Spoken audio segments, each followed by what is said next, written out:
Police കസ്റ്റഡിയിൽ ഇരിക്കുന്ന പ്രതിയെ നാട്ടുകാർ കൈകാര്യം ചെയ്യുക അല്ലെങ്കിൽ വേറെ എന്തെങ്കിലും രീതിക്ക് ആ പ്രതിക്ക് എന്തെങ്കിലും സംഭവിക്കുക എന്നുള്ളത് നിയമവിരുദ്ധമാണ്.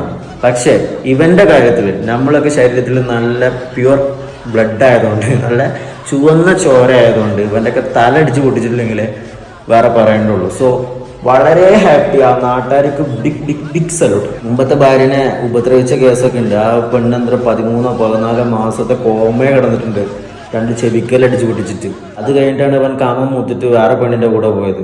എന്നിട്ട് ആ പെണ്ണിനുണ്ടായിരുന്നൊരു കൊച്ചിനെയാണ് ഇപ്പോൾ ഇത്ര മുറിവാക്കിയിട്ട് കൊന്നിട്ടുള്ളത്. നമ്മളെല്ലാ നാട്ടുകാരും ഇവരെ കണ്ട് പഠിക്കണം.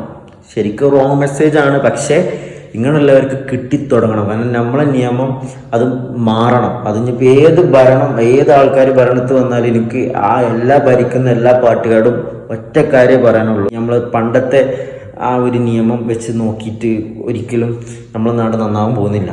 സോ കുറ്റവാളികൾ കൂടാതിരിക്കണമെങ്കിൽ നമ്മൾ നിയമം മാറണം.